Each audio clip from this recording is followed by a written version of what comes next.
How's it going, friends? On today's video, we are talking all about how to choose a school or school district here in the Twin Cities. I've got some great points you may want to consider, so stick around.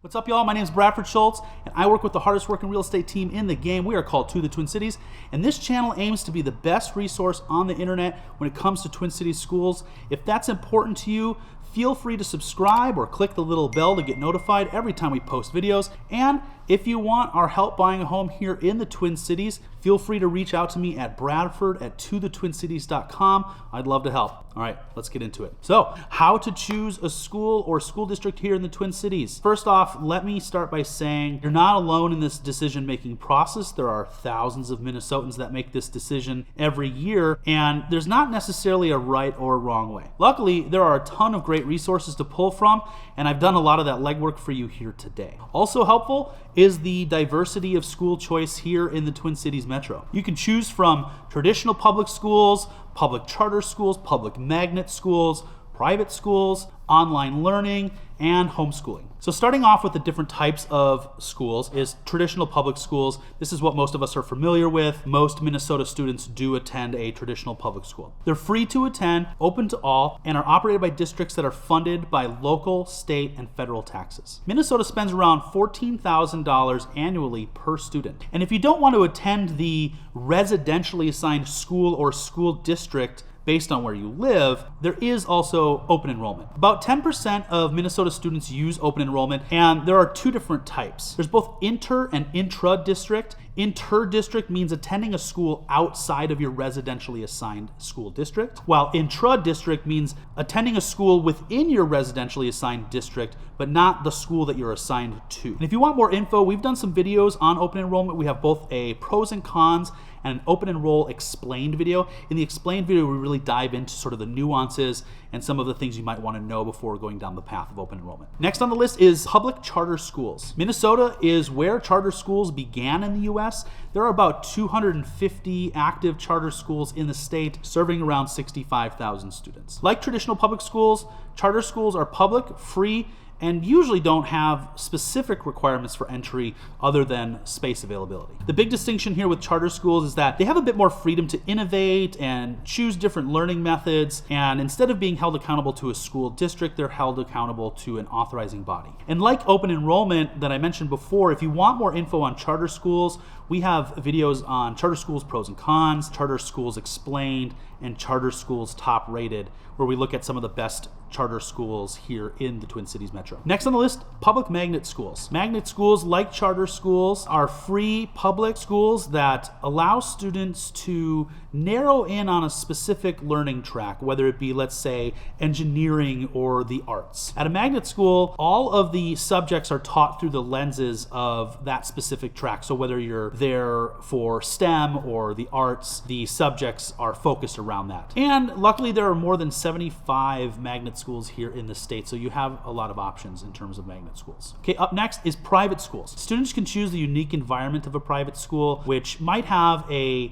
religious focus or a specific curriculum focus, and oftentimes they have smaller class sizes, which is a benefit for some. There are more than 600 private schools across the state of Minnesota. The average tuition for private schools in Minnesota is about $7,200 for elementary schools and somewhere around $13,000 to $14,000 for high schools. And based on the research that I've done, if you're looking at some of those top-rated private schools in the Twin Cities metro area, I can assure you they will be quite a bit higher than that. And while private schools do charge tuition and can get pretty expensive pretty quickly, most of them, if not all of them, do have some sort of financial assistance, whether it be tax deductions or different programs that they offer to help with that payment. And if you want to learn more, like the charter and open enrollment videos I mentioned before, we do have a private schools pros and cons, private schools explained, and I don't know about at the time of this video, but we will have a private schools top rated as well, where we go through some of the top rated private schools here in the Twin Cities Metro. Another option that has really become more prominent in the last, say, 4, 5, 6 years is online schools. So whether your child likes a quieter environment or feels like they can accelerate their learning with a virtual environment, there are a number of options now here in the Twin Cities. And frankly, Minnesota has more options for online learning learning or virtual learning than a lot of states. And if you're interested in online learning, there are a lot of really great options. Check out Minnesota Connections Academy and Minnesota Virtual Academy. And then if you want to kind of go the public school route, there are a number that have great programs now. A couple to mention would be Tonka Online, Eden Prairie Online, and the St. Paul Public Schools Online. And then lastly, homeschooling. Of course, this is another option that we all know about. It's a great option if you're looking for a more hands-on, highly customizable educational approach for your child's education. In Minnesota, notice if your intent to homeschool is required by October 1st or within 15 days of withdrawing from your public school. It is required that you formally withdraw from your public school,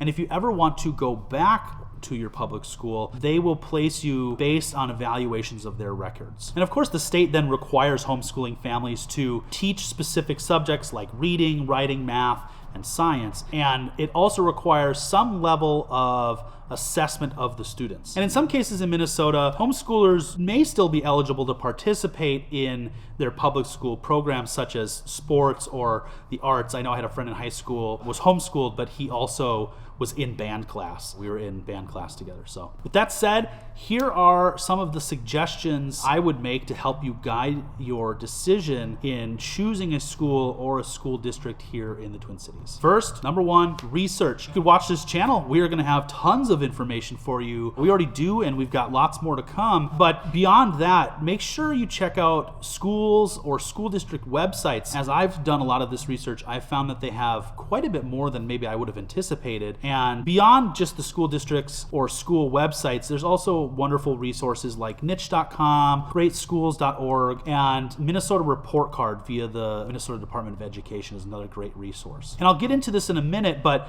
once you've created your list of qualities, values, and needs of your student, these websites all have information to really help you make an informed decision. Number two, visit the schools. If possible, visit the schools in the districts that you're considering. Whether it be a virtual tour or an in-person tour, get to know the administrators, the teachers, observe the classrooms. This will give you a really good feel of what the school is like. All right, number three, connect with others. Talk with neighbors, talk with friends, family, coworkers. See what others might think of that school or the district that you're considering, and they might be able to provide you insight into the community, the school's culture, and their overall satisfaction with the education that was provided to them or who they knew that went there. Use the people around you, ask questions. You might get some good information from those that have attended or knew somebody that did, give you a good sense of what those schools or districts are like. All right, number four on the list is location. I feel like, a question you should ask is this convenient? Just because you can open enroll or just because there's an option, does it make sense for you?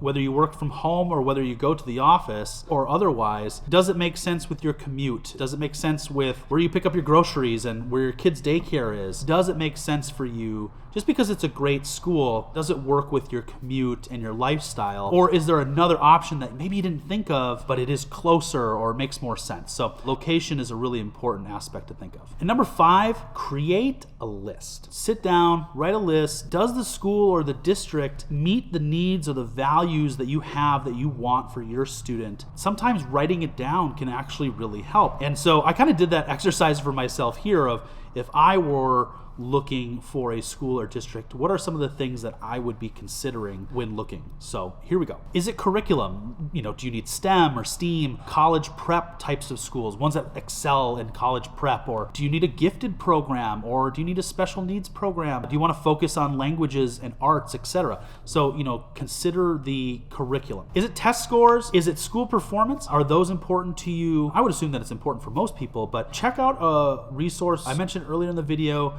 Minnesota Report Card. It's a great source of information. It talks about demographics and test scores and all sorts of other great information about those schools specifically. You can search by school or district, and it really has a lot of great information for you there. Is it class size? Is it overall school size? What's the student to teacher ratio? If those are things that are important to you, that's another thing you'll want to consider on your list. Is it before and after school childcare programs? I'm lucky enough, I work from home, so when I send my kid to school, there's an hour at the beginning of the day and an hour at the end of the day that they're home with me while I'm still working. But for others that go to the office or go to a building for their work and don't have that luxury of having their kid come home, especially when they're young and they're unable to, say, come home and be alone. 16, 17, 18-year-olds, you guys can come home and just hang out on the couch and watch TV until mom and dad get home. But for the youngins, you need that before and after school care. And there are a lot of great options. So, make sure you find a school that caters to your needs when it comes to childcare before and after school. Is it the school's discipline approach? Is it their approach to safety? Do they have counselors and tutoring? Those are factors that are important to you. Put it on the list. Is it budget? Is it resources? There are some ways to find out how the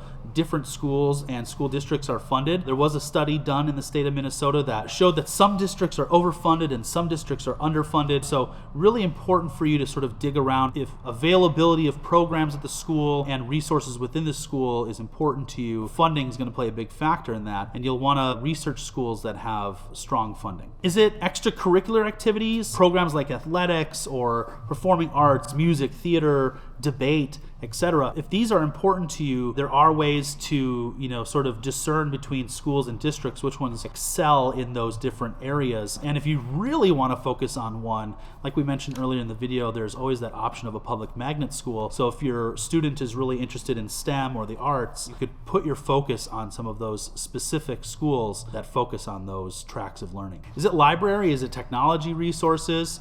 As I've researched a lot of these schools, you can kind of get a sense that some are a little bit more tech forward and some are a bit more rooted in sort of a traditional approach to schooling. Is it parental involvement level? Of all of these schools that I've done research on, I have found some that actually do have specific requirements of how much a parent is involved. Most of the schools or districts, tout, hey, we really want our families to be involved in their students' educational journey. So when you're on the websites, you can kind of get a sense of how involved they want the parents to be. So if that's important to you, add it to this list. Is it diversity and inclusivity? Here in the Twin Cities, there are a lot of schools that are really focused on that. As you're doing your research, you'll be able to sort of weed out the ones that are really, really focused on that if that's important for you. And, just be rest assured there are a lot of great options here in the Twin Cities. Is it the food service options? Here in Minnesota now, we do have the free school lunch options, and maybe not something you can get from the websites of these schools, maybe more something you can get a sense of if you visit or do a virtual tour of the school, talk to an administrator or a teacher from the school, or talk to a friend or family or coworker that knows about the school. Did they have good food if that's important to you? And, if they don't, obviously,